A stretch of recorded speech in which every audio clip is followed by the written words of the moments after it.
उम्मीद है आप सभी लोग मस्त होंगे। तो ये वीडियो ना बेसिकली एक क्वेश्चन के ऊपर होने जा रही है जो कि कुंडली शक्ति से रिलेटेड है कि कुंडली जागरण के समय बहुत तरीके की आवाज़ें क्यों सुनाई देती है। तो इससे पहले मैं थोड़ा सा इस टॉपिक के बारे में बातचीत करूँ, इससे पहले मैं अगेन एक चीज़ बोलना चाहूँगा कि जैसे अगर आप में से कोई भी जो पर्सन है ना, जो घर बैठे रुपए कमाना चाहता है, ठीक है, तो मैंने व्हाट्सएप नंबर नीचे डाला हुआ है, डायरेक्ट व्हाट्सएप कर सकते हो।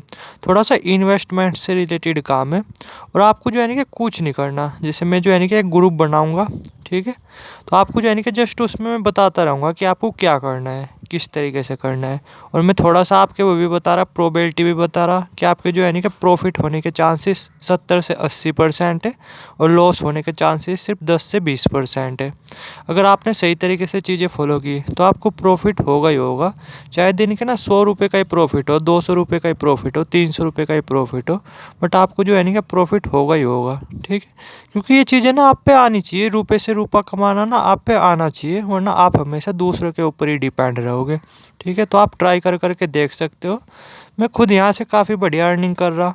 तो जस्ट वही था बस सर कि पूछ रहे थे कुछ बंदे, तो मैं बता रहा। अगर आपको ट्राई करना है ना, आप ट्राई कर करके देख सकते हो, जिससे आप घर बैठे बैठे आराम से अर्निंग वगैरह कर सको।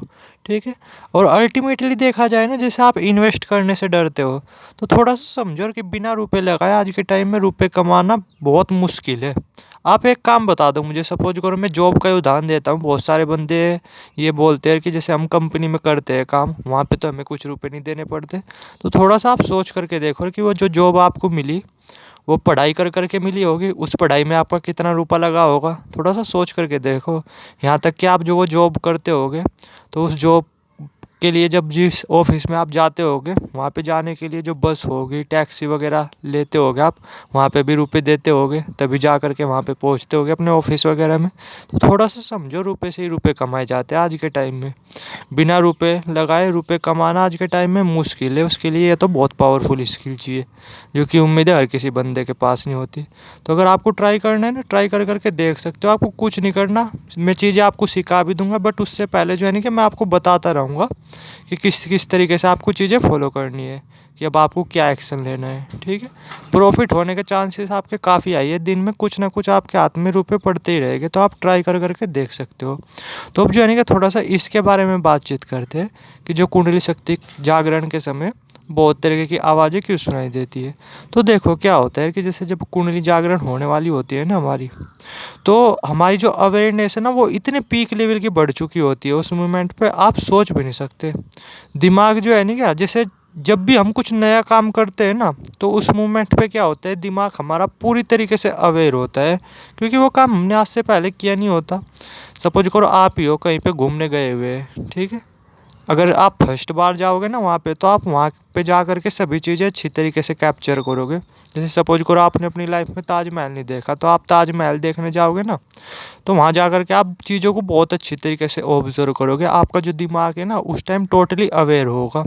आप वहाँ पे जा कर के चीज़ों को अच्छी तरीके से अवेयर भी करोगे, फुल इंजॉय करोगे। लेकिन जब आप नेक्स्ट टाइम जाओगे, तब ऐसा कुछ खास नहीं होगा, तब आपकी अवेयरनेस उतनी नहीं होगी। तो सेम कैसे ऐसे ही कुंडली शक्ति के केस में होता है। जैसे जब आप कुंडली शक्ति जागृत कर रहे होते हो, या उस टाइम वो जागृत हो रही होती है, तो दिमाग जो है ना कि बिल्कुल वो हो जाता है, डीएक्टिवेट हो जाता है उस मोमेंट पे। ठीक है, दिमाग की अवेयरनेस ना बहुत ज़्यादा बढ़ चुकी होती है। तो जो ये साउंड्स वगैरह होती है ना, ये नॉर्मली हमारे आसपास ही होती है। बस ये है कि हमारी अवेयरनेस उतनी होती नहीं कि उन पे जो है ना कि हम उन्हें सुन पाए। एक नॉर्मल जो छोटा बच्चा है ना, वो उन वॉइसों को आराम से सुन पाता है, जो कि हमें कुंडली जागरण के टाइम सुनाई देती है। क्योंकि उस बंदे की, उस छोटे लड़के की अवेयरनेस बहुत ज़्यादा होती है हमारे मुकाबले, क्योंकि उसने दुनिया वगैरह उतनी देखी नहीं, तो उसका दिमाग बहुत ज़्यादा शांत रहता है। लेकिन हमारे केस में क्या है, हमारा दिमाग अशांत रहता है काफ़ी ज़्यादा। लेकिन जब क्या होता है, जब कुंडली शक्ति जागृत होती है ना, उस टाइम पे हमारा दिमाग बेहद ज़्यादा शांत हो चुका होता है। अगर मैं सिंपल वर्ड में बोलूँ, बिल्कुल बंद हो चुका होता है, डीएक्टिवेट मोड में हो चुका होता है। तो जो कुछ भी हमारे पास हो रहा होता है ना, उन चीज़ों को हम अच्छी तरीके से फील कर पाते हैं। हम टोटली अवेयर होते हैं उस स्टेज में। तो जो ये साउंड्स वगैरह होती है ना, ये बोला जाता है कि दुनिया में 10 तरीके की साउंड्स है। ठीक है, और वे उन्हें सुनने के लिए ना आपको हायर लेवल की अवेयरनेस चाहिए। आपको जो है ना कि अपना दिमाग बंद करना पड़ता है। ठीक है। दिमाग बंद करने का मतलब ये नहीं है कि दिमाग को निकाल दो या कुछ ऐसा, मैं सिंपल ये बोल रहा, अपने थॉट्स को ना पूरा कंट्रोल करना पड़ता है, अपने दिमाग को पूरा शांत करना पड़ता है, तभी जा कर के वे वॉइस आपको सुनाई देती है। तो कुंडली जागरण के टाइम कुछ ऐसा ही होता है, दिमाग ना आपका काम करना बंद बिल्कुल कर देता है, वो बिल्कुल ज़्यादा शांत हो चुका होता है, उसे ये नहीं पता चल रहा होता कि अब क्या होने वाला है, क्या कर रहा मैं, उसे कुछ पता नहीं चल रहा होता। तो जो ये नॉर्मली जो ये साउंड्स वगैरह है ना, ये कहीं नहीं होती है, हमारे अंदर ही होती है, ये हमारे अंदर बाहर दोनों जगह होती है, ठीक है। तो ये जो है ना कि हमें आराम से सुनाई देने लगती है, इसके पीछे का बेसिकली बस यही लॉजिक है। आप छोटे बच्चे से देख सकते हो, ये ट्राई कर करके उन्हें भी ऐसी आवाज़ें काफ़ी ज़्यादा सुनाई देती है, आप पूछ करके देखना कभी उनसे, ठीक है।